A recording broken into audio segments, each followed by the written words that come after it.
Alright, we're back. Let's get right into it. Chapter 3, In Quest of a Solution. It was 5:30 before Holmes returned. He was bright, eager, and in excellent spirits, a mood in which his case alternated with fits of the blackest depression. "There is no great mystery in the matter," he said, taking the cup of tea which I had poured out for him. "The facts appear to admit of only one explanation." "What? You have solved it already?" "Well, that would be too much to say. I have discovered a suggestive fact, that is all. It is, however, very suggestive. The details are still to be added. I have just found, on consulting the back files of the Times, that Major Sholto, of Upper Norwood, late of the 34th Bombay Infantry, died upon the 28th of April, 1882. I may be very obtuse, Holmes, but I fail to see what this suggests." "No? You surprise me." "Look at it in this way, then. Captain Morstan disappears. The only person in London whom he could have visited is Major Sholto. Major Sholto denies having heard that he was in London. 4 years later, Sholto dies. Within a week of his death, Captain Morstan's daughter receives a valuable present, which is repeated from year to year, and now culminates in a letter which describes her as a wronged woman. What wrong can it refer to except this deprivation of her father? And why should the presents begin immediately after Sholto's death, unless it is that Sholto's heirs know something of the mystery and desires to make compensation? Have you any alternative theory which will meet the facts? But what a strange compensation, and how strangely made! Why, too, should he write a letter now, rather than 6 years ago? Again, the letter speaks of giving her justice. What justice can she have? It is too much to suppose that her father is still alive. There is no other injustice in her case that you know of." "There are difficulties. There are certainly difficulties," said Sherlock Holmes pensively. "But our expedition of tonight will solve them all. Ah, here is a four-wheeler, and Miss Morstan is inside. Are you all ready? Then we had better go down, for it is a little past the hour." I picked up my hat and my heaviest stick, but I observed that Holmes took his revolver from his drawer and slipped it into his pocket. It was clear that he thought that our night's work might be a serious one.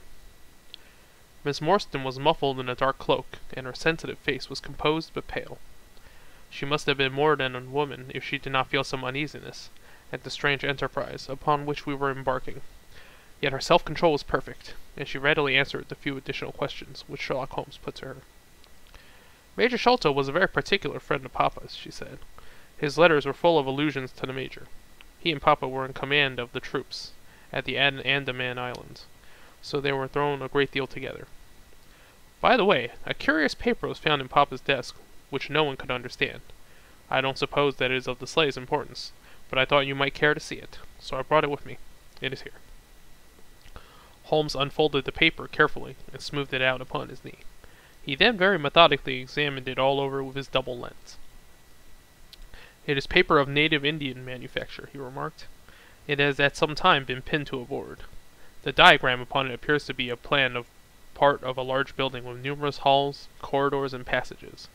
At one point is a small cross done in red ink, and above it is 3.37 from left, in faded pencil writing. In the left-hand corner is a curious hieroglyphic like 4 crosses in a line with their arms touching. Beside it is written, in very rough and coarse characters, the sign of the 4, Jonathan Small, Mahomet Singh, Abdullah Khan, Dost Akbar. No, I confess that I do not see how this bears upon the matter, yet it is evidently a document of importance. It has been kept carefully in a pocketbook, for the one side is as clean as the other. It was in his pocketbook that we found it. Preserve it carefully, then, Miss Morstan, for it may prove to be of use to us. I begin to suspect that this matter may turn out to be much deeper and more subtle than I at first supposed. I must reconsider my ideas."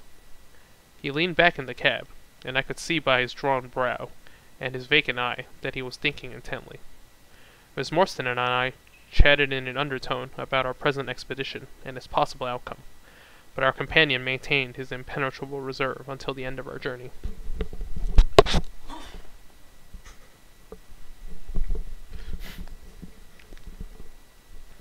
It was a September evening, and not yet 7 o'clock, but the day had been a dreary one, and a dense, drizzly fog lay low upon the great city. Mud-colored clouds drooped sadly over the muddy streets. Down the Strand the lamps were but misty splotches of diffused light, which threw a feeble circular glimmer upon the slimy pavement. The yellow glare from the shop windows streamed out into the steamy, vaporous air, and threw a murky, shifting radiance across the crowded thoroughfare. There was, to my mind, something eerie and ghost-like in the endless procession of faces, which flitted across those narrow bars of light, sad faces and glad, haggard and merry. Like all humankind, they flitted from the gloom into the light, and so back into the gloom once more. I am not subject to impressions, but the dull, heavy evening, with the strange business upon which we were engaged, combined to make me nervous and depressed. I could see from Miss Morstan's manner that she was suffering from the same feeling. Holmes alone could rise superior to petty influences. He held his open pocketbook upon his knee, and from time to time he jotted down figures and memoranda in the light of his pocket lantern. At the Lyceum Theatre, the crowds were already thick at the side entrances.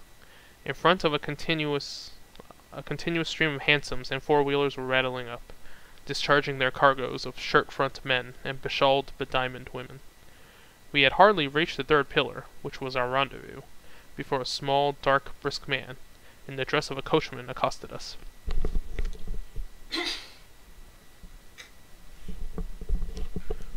"Are you the parties who come with Miss Mary Morstan?" he asked.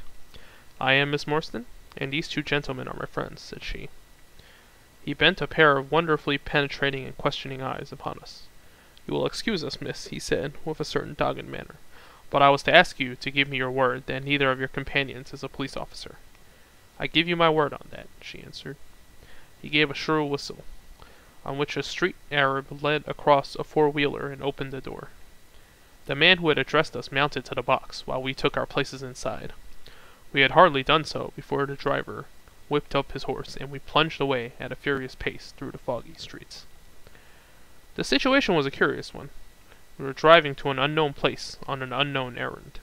Yet our invitation was either a complete hoax, which was an inconceivable hypothesis, or else we had good reason to think that important issues might hang upon our journey. Miss Morstan's demeanor was as resolute and collected as ever.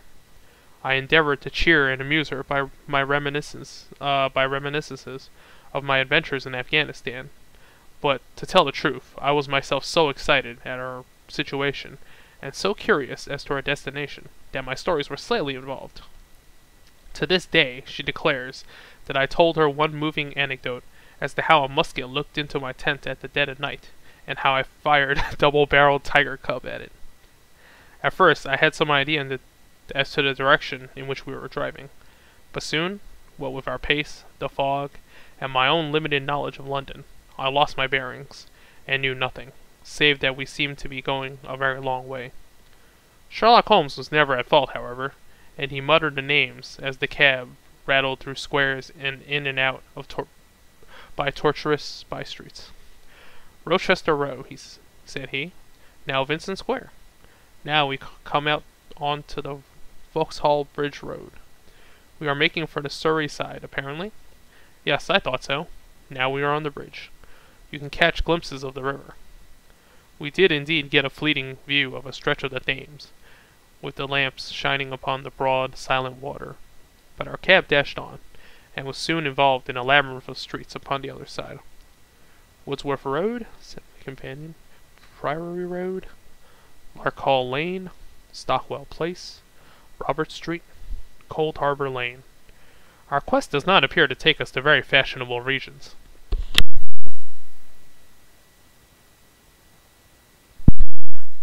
We had, indeed, reached a questionable and forbidding neighbourhood. Long lines of dull brick houses were only relieved by the coarse glare and tawdry brilliancy of public houses at the corner.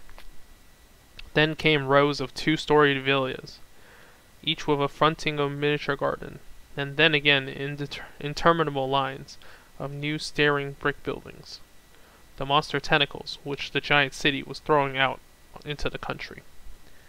At last the cab drew up at the third house in a new terrace. None of the other houses were inhabited, and that at which we stopped was as dark as its neighbours, save for a single glimmer in the kitchen window. On our knocking, however, The door was instantly thrown open by a Hindu servant, clad in a yellow turban, white, loose-fitting clothes, and a yellow sash. There was something strangely incongruous in this oriental figure, framed in the commonplace doorway of a third-rate suburban dwelling house. "The Sahib awaits you," said he, and even as he spoke there came a high, piping voice from some inner room. "Show them in to me, Kitmutkar," it cried. "Show them straight into me." End of chapter 3. Alright, we get a really detailed description of what a London street was like back in the day. And another thing we can deduce from this, because he says, "To this day," she declares. So Watson, well, we know that they all survived the story, right? Well, we don't know. We know Mary and Watson survived the story at the very least. And they're still in contact, and it's been some time later, because he says, "To this day." I think that's about it, right? It's a pretty short chapter. It's only like 4 pages.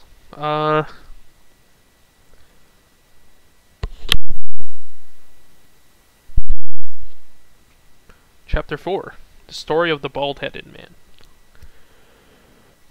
We followed the Indian down a sordid and common passage, ill-lit and worse furnished, until he came to a door upon the right, which he threw open. A blaze of yellow light streamed out upon us, and in the center of the glare there stood a small man with a very high head, a bristle of red hair all round the fringe of it, and a bald, shining scalp which shot out from among it like a mountain peak from fir trees. He writhed his hands together as he stood, and his features were in a perpetual jerk, now smiling, now scowling, but never for a moment in repose. Nature had given him a pendulous lip, and a too visible line of yellow and irregular teeth, which he strove feebly to conceal by constantly passing his hand over the lower part of his face. In spite of his obtrusive baldness, he gave the impression of youth. In point of fact, he had just turned his 30th year. "Your servant, Miss Morstan," he kept repeating in a thin, high voice. "Your servant, gentlemen. Pray step into my little sanctum. A small place, miss, but furnished to my own liking. An oasis of art in the howling desert of South London." We were all astonished by the appearance of the apartment into which he invited us. In that sorry house, it looked as out of place as a diamond of the first water in a setting of brass. The richest and glossiest of curtains and tapestries draped the wall, looped back here and there to expose some richly mounted painting or oriental vase. The carpet was of amber and black, so soft and so thick that the foot sank pleasantly into it, as into a bed of moss. 2 great tiger skins thrown athwart it increased the suggestion of Eastern luxury, as did a huge hookah, which stood upon a mat in the corner. A lamp in the fashion of a silver dove was hung from an almost invisible golden wire in the center of the room. As it burned, it filled the air with a subtle and aromatic odor. "Mr. Thaddeus Sholto," said the little man, still jerking and smiling. "That is my name." "You are Miss Morstan, of course. And these gentlemen?" "This is Mr. Sherlock Holmes, and this is Dr. Watson." "A doctor, eh?" cried he, much excited. "Have you your stethoscope?" "Might I ask, would you have the kindness? I have great doubts as to my Mistral valve, if you would be so very good. The aortic I may rely upon, but I should value your opinion upon the mitral." I listened to his heart, as requested, but was unable to find anything amiss, save indeed that he was in an ecstasy of fear, for he shivered from head to foot. "It appears to be normal," I said. "You have no cause for uneasiness." "You will excuse my anxiety, Miss Morstan," he remarked airily. "I am a great sufferer, and I have long had suspicions as to that valve. I am delighted to hear that they are unwarranted. Had your father, Miss Morstan, refrained from throwing a strain upon his heart, he might have been alive now. I could have struck the man across the face, so hot was I at this callous and offhand reference to so delicate a matter." Miss Morstan sat down, and her face grew white to the lips. "I knew in my heart that he was dead," said she. "I can give you every information," said he, "and, what is more, I can do you justice. And I will too, whatever Brother Bartholomew may say. I am so glad to have your friends here, not only as an escort to you, but also as to witness to what I am about to do and say. The three of us can show a bold front to Brother Bartholomew, but let us have no outsiders, no police or officials. We can settle everything satisfactorily among ourselves without any interference. Nothing would annoy Brother Bartholomew more than any publicity. He sat down upon a low settee and blinked at us inquiringly with his weak, watery blue eyes. For my part, said Holmes, whatever you may choose to say will go no further. I nodded to show my agreement. That is well, said he. May I offer you a glass of Chianti, Miss Marston, or of Tokay? I keep no other wines. Shall I open a flask? No? Well, then I trust that you have no objection to tobacco smoke, to the mild balsamic odor of the Eastern tobacco. I am a little nervous, and I find my hookah an invaluable sedative. He applied a taper to the great bowl, and the smoke bubbled merrily through the rose-water. We sat all three in a semicircle, with our heads advanced and our chins upon our hands, while the strange, jerky little fellow, with his high, shining head, puffed uneasily in the center.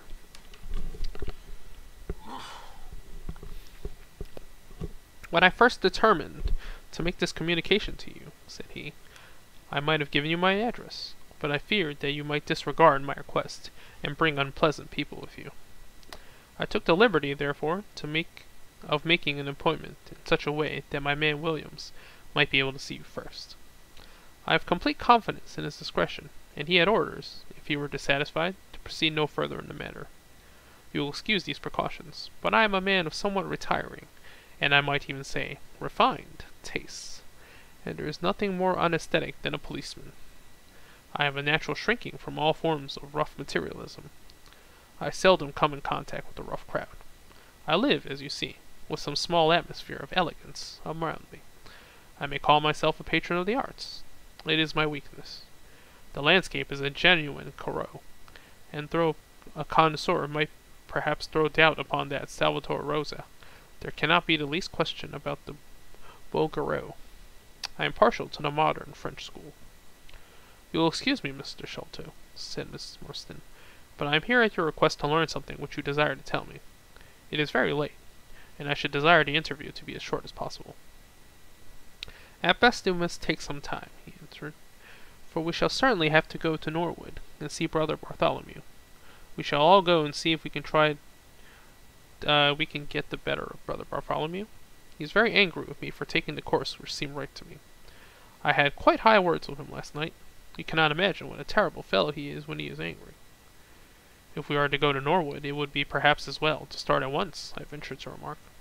He laughed until his ears were quite red. That would hardly do, he cried. I don't know what he would say if I brought you in that sudden way. No, I must prepare you by showing you how we all stand to each other. In the first place, I must tell you there are several points in the story of which I am myself ignorant. I can only lay the facts before you as far as I know them myself.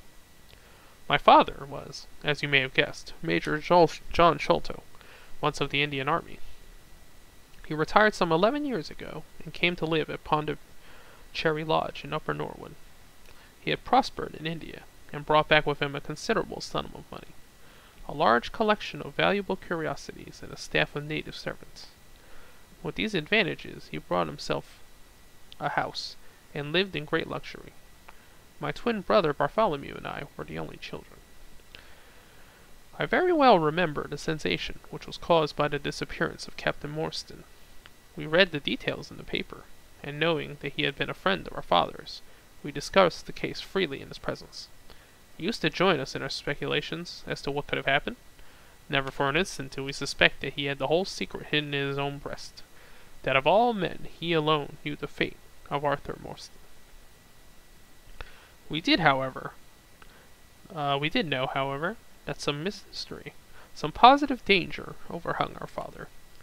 He was very fearful of going out alone, and he always employed 2 prize fighters to act as porters at Pondicherry Lodge. Williams, who drove you tonight, was one of them. He was once lightweight champion of England. Our father would never tell us what it was he feared, but he had a most marked aversion to men with wooden legs. On one occasion he actually fired his revolver at a wooden-legged man, who proved to be a harmless tradesman, canvassing for order. We had to pay a large sum to hush the matter up. My brother and I used to think this was a mere whim of my father's, but events since then have led us to change our opinion. Early in 1882, my father received a letter from India, which was a great shock to him. He nearly fainted at the breakfast table when he opened it, and from that day he was sickened to his death. What was in the letter we could never discover, but I could see as he held it, it was short and written in a scrawling hand. He had suffered for years from an enlarged spleen, but he now became rapidly worse, and towards the end of April we were informed that he was beyond all hope, and that he wished to make his last communication to us. When we entered his room, he was propped up with pillows and gasping heavily. He besought us to lock the door and to come upon either side of his bed. Then, grasping our hands, he made a remarkable statement to us, in a voice which was as broken by emotion as by pain. I shall try and give it to you in his very own words. I have only one thing, he said, which weighs upon my mind at this supreme moment. It is my treatment of poor Morstan's orphan. The cursed greed, which has been my besetting sin through life, has withheld from her the treasure, half at least of which should have been hers. And yet I have made no use of it myself, so blind and foolish a thing is avarice. The mere feeling of possession has been so dear to me, that I could not bear to share it with another. See that chaplet dipped with pearls beside the quinine bottle? Even that I could not bear to part with, although I had got it out with the design of sending it to her. You, my sons, will give her a fair share of the Agra treasure, but send her nothing, not even the chaplet, until I am gone. After all, men have been as bad as this, and have recovered. I will tell you how Morstan died, he continued. He had suffered for years from a weak heart, but he concealed it from everyone. I alone knew it. When in India, he and I, through a remarkable chain of circumstances, came into possession of a considerable treasure. I brought it over to England, and on the night of Morstan's arrival, he came straight over here to claim his share. He walked over from the station, and was admitted by my faithful Lal Chowdhury, who is now dead. Morstan and I had a difference of opinion as to the division of the treasure, and we came to heated words. Morstan had sprung out of his chair in a paroxysm of anger, when he suddenly pressed his hand to his side. His face turned a dusky hue, and he fell backwards, cutting his head against the corner of the treasure chest. When I stooped over him, I found, to my horror, that he was dead. For a long time I sat, half distracted, wondering what to do. My first impulse was, of course, to call for assistance, but I could not but recognize there was every chance that I would be accused of his murder. His death at the moment of a quarrel, and a gash on his head would be black against me. Again, an official inquiry could not be made without bringing out some of the facts about the treasure, which I was particularly anxious to keep secret. He had told me that no soul upon earth knew where he had gone. There seemed to be no necessity why any soul should ever know. I was still pondering over the matter when, looking up, I saw my servant, Lal Chowdhury, in the doorway. He stole in and bolted the door behind him. "Do not fear, Sahib," said he. "No one need to know that you have killed him. Let us hide him away, and who is the wiser?" "I did not kill him," said I. Lal Chowdhury shook his head and smiled. "I heard it all, Sahib," said he. "I heard you quarrel, and I heard the blow. But my lips are sealed. All are asleep in the house. Let us put him away together." That was enough to decide me. If my own servant could not believe my innocence, how could I hope to make it good before 12 foolish tradesmen in a jury box? Lal Chowdhury and I disposed of the body that night, and within a few days the London papers were full of the mysterious disappearance of Captain Morstan. You will see it from what I say that I can hardly be blamed in the matter. My fault lies in the fact that we concealed not only the body, but also the treasure, and I have clung to Morstan's share as well as to my own. I wish you, therefore, to make restitution. Put your ears down to my mouth. The treasure is hidden in... At this instant a horrible change came over his expression. His eyes stared wildly, his jaw dropped, and he yelled in a voice which I can never forget, "Keep him out! For Christ's sake, keep him out!" We both stared at the window behind us, upon which his gaze was fixed. A face was looking in at us, out of the darkness. We could see the whitening of the nose, where it was pressed against the glass. It was a bearded, hairy face, with wild, cruel eyes, and an expression of concentrated malevolence. My brother and I rushed towards the window, but the man was gone. When we returned to my father, his head had dropped and his pulse had ceased to beat. We searched the garden that night, but found no sign of the intruder, save that just under the window a single footmark was visible in the flower bed. But for that one trace, we might have thought that our imaginations had conjured up that wild, fierce face. We soon, however, had another and a more striking proof that there were secret agencies at work round us. The window of my father's room was found open in the morning. His cupboards and boxes had been rifled, and upon his chest was fixed a torn piece of paper, with the words, "The sign of the four," scrawled across it. What the phrase meant, or who our secret visitor may have been, we never knew. As far as we can judge, none of my father's property had actually been stolen, though everything had been turned out. My brother and I naturally associated this peculiar incident with the fear which haunted my father during his life, but it is still a complete mystery to us. The little man stopped to relight his hookah, and puffed thoughtfully for a few moments. We had all sat absorbed, listening to his extraordinary narrative. From the short account of her father's death, Miss Morstan had turned deadly white, and for a moment I feared that she was about to faint. She rallied, however, on drinking a glass of water, which I quietly poured out for her from a Venetian carafe upon the side table. Sherlock Holmes leaned back in his chair with an abstracted expression, and the lids drawn low over his glittering eyes. As I glanced at him, I could not but think how on that very day he had complained bitterly of the commonplaceness of life. Here at least was a problem which would tax his sagacity to the utmost. Mr. Thaddeus Sholto looked from one to the other of us with an obvious pride at the effect which his story had produced, and then continued between puffs of his overgrown pipes. "My brother and I," said he, "were, as you imagine, very much excited as to the treasure which my father had spoken of. For weeks and for months we dug and delved in every part of the treasure, without discovering its whereabouts. It was maddening to think that the hiding place was on his very lips at the moment he died. We could judge the splendor of the missing breeches by the chaplet which he had taken out.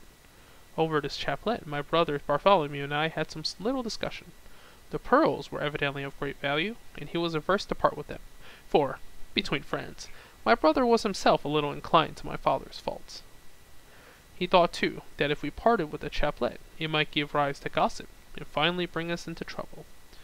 It was all that I could do to persuade him to let me find out Miss Morstan's address, and send her a detached pearl at fixed intervals, so that at least she might never feel destitute." "It was a kindly thought," said our companion, earnestly. "It was extremely good of you." The little man waved his hand appreciatingly. "We were your trustees," he said. "That was the view in which I took of it, though Brother Bartholomew could not altogether see it in that light. We had plenty of money ourselves. I desired no more. Besides, it would have been such bad taste to have treated a young lady in so scurvy a fashion. Le mauvais goût mène au crime. The French have a very neat way of putting these things. Our difference of opinion on the subject went so far that I thought it best to set up rooms for myself. So I left Pondicherry Lodge, taking the old Kit-Mugger and Williams with me. Yesterday, however, I learned that an event of extreme importance has occurred. The treasure has been discovered. I instantly communicated with Miss Morstan, and it remains only for us to drive out to Norwood and demand our share.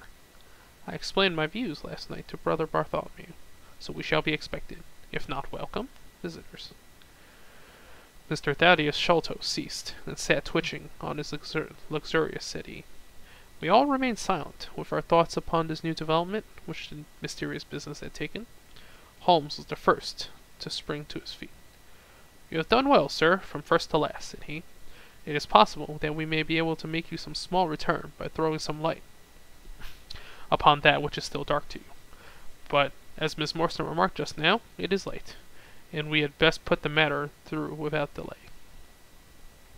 Our new acquaintance very deliberately coiled up the tube of his hookah, and produced from behind a curtain a very long, befrogged top-coat, with astrakhan collar and cuffs. This he buttoned up tightly, in spite of the extreme closeness of the night, and finished his attire by putting up a rabbit-skin cap with hanging lappets which covered the ears, so that no part of him was visible save his mobile and peaky face. "My health is somewhat fragile," he remarked. as he led the way down the passage. "I am compelled to be valetudinarian?" Our cab was awaiting us outside, and our program was evidently prearranged, for the driver started off at once at a rapid pace. Thaddeus Sholto talked incessantly, in a voice which rose high above the rattle of the wheels. "Brother Bartholomew was a clever fellow," said he. "How do you think he found out where the treasure was? He had come to the conclusion that it was somewhere indoors, so he worked out all the cubic space of the house, and made measurements everywhere, so that not 1 inch should be unaccounted for. Among other things, he found that the height of the building was 74 feet, but upon adding together the heights of all the separate rooms, and making every allowance for the space between, which he ascertained by borings, he could not bring the total to more than 70 feet. There were 4 feet unaccounted for. These could only be at the top of the building. He knocked a hole, therefore, in the lath and plaster ceiling of the highest room, and there, sure enough, he came upon another little garret above it, which had been sealed up and was known to no one. In the center stood the treasure chest, resting upon 2 rafters. He lowered it through the hole, and there it lies. He computes the value of the jewels at no less than 500,000 sterling. At the mention of this gigantic sum, we all stared at one another wide open-eyed. Miss Morstan, should we secure her rights, would change from a needy governess to the richest heiress in England. Surely it was the place of a loyal friend to rejoice at such news. Yet I am ashamed to say that selfishness took me by the soul, and that my heart turned as heavy as lead within me. I stammered out a few halting words of congratulation, and then sat downcast, with my head drooped, deaf to the babble of our new acquaintance. He was clearly a confirmed hypochondriac, and I was dreamily conscious that he was pouring forth interminable trains of symptoms, and imploring information as to the composition and action of innumerable quack nostrums, some of which he bore about in a leather case in his pocket. I trust that he may not remember any of the answers which I gave him that night. Holmes declares that he overheard me caution him against the great danger of taking more than 2 drops of castor oil, while I recommended strychnine in large doses as a sedative. However that may be, I was certainly relieved when our cab pulled up with a jerk, and the coachman sprang down to open the door. "This, Miss Morstan, is Pondicherry Lodge," said Mr. Thaddeus Sholto as he handed her out. End of chapter 4. Alright, so that French saying means bad taste leads to crime. Stendhal. So yeah, now this, well, if this mission succeeds, right, she goes from a very poor woman to a rich one. And our narrator sadly feels that she's out of his reach. Well, she's too good for him, in that case. For people who don't know about that thing at the end, castor oil is perfectly harmless, while strychnine is a poison in big enough doses.